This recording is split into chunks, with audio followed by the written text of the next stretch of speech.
At you, soldiers. It's really late right now, so the lighting is pretty weird because I have my ISO cranked way down and I have a lamp sitting over here. I had a flashlight around here somewhere. I'm gonna do a September book haul, and we're gonna name this video something catchy like Rachel's Night Owl Book Haul, or, you know, Books at Night, or what else? I don't know, I'm tired. I can't think of a name. Can you think up a name? Think up a name for me. So, book hurling it is. The first book in this haul is kind of honorary because I mentioned it in my last book haul, my August book haul, but gotta mention it again because it's so great. Queen of Shadows by Sarah J. Maas, the first book which I bought in September, as this lovely thing, lovely thing, came out on September 1st. I did read this, I loved it, so much action happened in this, it was amazing, all the stuff I wanted to have happen happened. We see Manon and Selena, we see Ronan and Selena, we see Eddie again, we get this like cool Pirates of the Caribbean-esque escape from the castle, we get some magic stuff, we see Dorian! And I know a lot of us had an OTP in this series, and a couple of my ships now have holes in them. One of them's at the bottom of the ocean.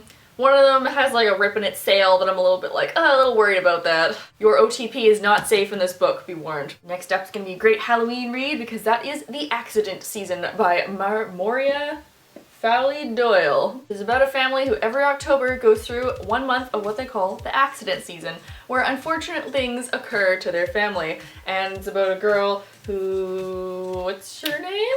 Kara. And her friends trying to figure out and stop the accident season from happening. It was pretty cool, kind of creepy. It's like ghost, kind of fairy, kind of paranormal something or other. But the writing took me a little while to get into. I wasn't super pulled in by it, but I still very much so enjoyed it. The ones that I finished just this week are the second and third in Tahereh Mafi's Shatter Me series, which begin with Unravel Me and then Ignite Me. The writing style is really interesting, and I like how the way that Tahereh Mafi writes really shows the mental state of her main character throughout the books, and Juliet does get so much more badass, especially in the third book, thank God, because I could not read another book with her just repeating the word darkness for like 2 pages. Even though it's kind of hard to wrap up a dystopian novel, and I was somewhat satisfied with the ending of it, but I kind of wish that there had been like an epilogue, or maybe just like one more book. Like, it would have been nice to get a little bit of extra. Plus, the covers have eyes on them! That'll haunt your nightmares tonight. Next, I pick up the second in the Raven Boys trilogy by Maggie Stiefvater, which is The Dream Thieves. I really enjoyed the Raven Boys, so I cannot wait to start on this one. I love the whole magic aspect, I love blue, I really like the whole like witchy vibe. I'm really interested in Gansey, and I really like Adam, and I want to know what happened to him, because that big thing that happened in the last one, and oh my goodness, and then all of a sudden this Raven thing is going to be Ravens, and oh my, I just really can't wait. Another second book I got is Never Fade by Alexandra Bracken. The first being The Darkest Minds. I quite enjoyed it, and I'm not someone that really likes those kids get superpowers and then going around being righteous and saving the world and shit. But I actually quite liked The Darkest Minds. I really liked the villain. I absolutely love Liam. He's so cute and sweet. I don't want to know what happens to Zoo. And the main character is pretty badass. Like, I quite like Ruby, so I really want to see what happens in this series. Hence, I bought the second one. This was a bitch to find though. I had to go to like 8 different bookstores. I'm not even exaggerating. And then I found it by accident, so I got it. One book that I picked up that I'm a little bit on is Endgame by James Frey. I'm not on it because I don't want to read it, it's just that I don't know much about it, but I've seen the cover forever, so I really want to read this. It's some sort of like fantasy thing that's sort of like Hunger Games-esque with like some sort of trial and like people in this thing called the Endgame, but then there's like a meteor thing. I don't really know how to describe this, but I'm going to read it. One I've been kind of putting off because I wanted to buy it in softcover, but I just can't take it anymore, is The Infinite Sea, the second of Rick Yancey's books, with the first being The Fifth Wave. With The Fifth Wave having its own movie soon, I'm so excited! So I cannot put this off any longer. And the cover of this makes me suspicious. Like, what's that guy doing there? And why is there water? Because that looks like there's a city in the background. And why is he there? What's that guy doing? Next up, The Farm by, I don't remember who this is by, Emily McKay. It's like a vampire novel, but like a dystopian vampire novel, and about this girl who is with her twin sister who has autism, and they're in the farm where vampires harvest blood from teenagers. and it sounded so like such a cool concept, but I'm a couple chapters in and it's really becoming something that I was not expecting, and this might be like a power story. So I'm a little iffy on that, but Halloween's coming, so you know, I could do with a good vampire novel. One book you guys have already seen is The Copper Gauntlet by Cassandra Clare and Holly Black. I have a kind of a confession that I have not read Magisterium, The Iron Trial. I have not read that yet.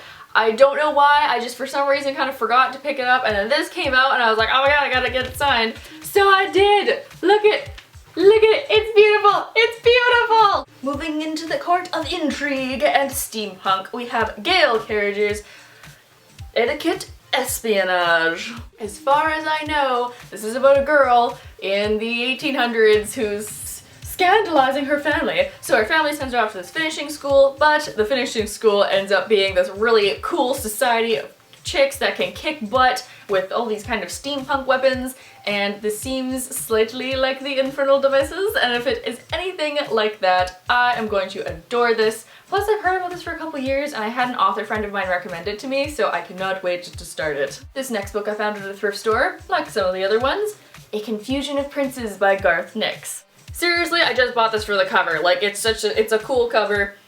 Confusion of Princes, sounds like it's gonna be interesting. You got magic, you got princes, you have the royal courts, you have princes trying to kill each other. Really, what can I not like about this book? Another thrift store find is The Young World by Chris Weitz. I hope I'm saying your last name right. Another trope that I'm not really into, but I picked this up anyway. The whole, oh, there was a disease and now half the world is gone and it's only young people. I was not a big fan of Gone, and I mean, I read that series forever ago, so maybe my tastes have changed by now. But I just love the description of it. Dystopian world, plague, only young people, you know, trying to survive all this and all that ish. Plus the back flap makes me really want to read it. Let me read this to you. Going outside is a roll of the dice. Sometimes you don't go home. There are banditos, wild dogs, toxic smoke, flash fires. Randoms who've gone nuts and don't care anymore. Berserkers, rageaholics. I've even heard of kids who murder people for fun. Why? Why not? Those two questions pretty much sum up everything these days. A big why, and right next to it, a big why not. Why not pick up this book? Okay, for this next couple, there's a little bit of a backstory. So I read this series forever ago when I was like 12 years old, and I freaking loved it. But for some reason, when I was like 14, I went through this phase where I was like, I'm just gonna get rid of all the old books that I haven't read in like 2 months. So I ended up getting rid of this whole series, and I think I almost had all of them, so now I'm gonna try and buy them back, and that is Lonely Sickets, A Series of Unfortunate Events. With the new Netflix thing going on right now, it's gonna be coming up next year, and I'm so excited, oh my god, I really need to watch it. I figured there wasn't a better time to start collecting these, and I did find these at a thrift store, so of course my collection's incomplete, but I only have the first, third, fourth, and fifth one.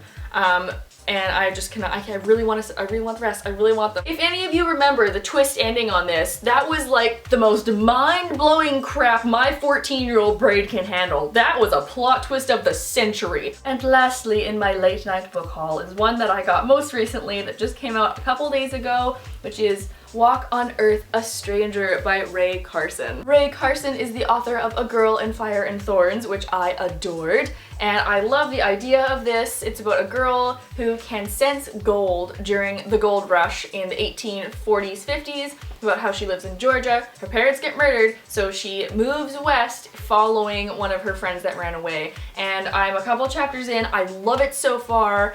It's a really interesting concept. Plus, the cover. Look at this. This is majestic. Saw it at the store, I wanted it on my shelf, I bought it, I'm reading it. Done. I go to bed now. Leave comments down below on any of those books that I just mentioned that you think are really good, or you really want to warn me about page 49 of something. I'm gonna keep this pretty short, so click over here to like the video and click over here to subscribe. Hope you're having a nice day or night wherever you are, and I will see you next week. Maybe. Bye.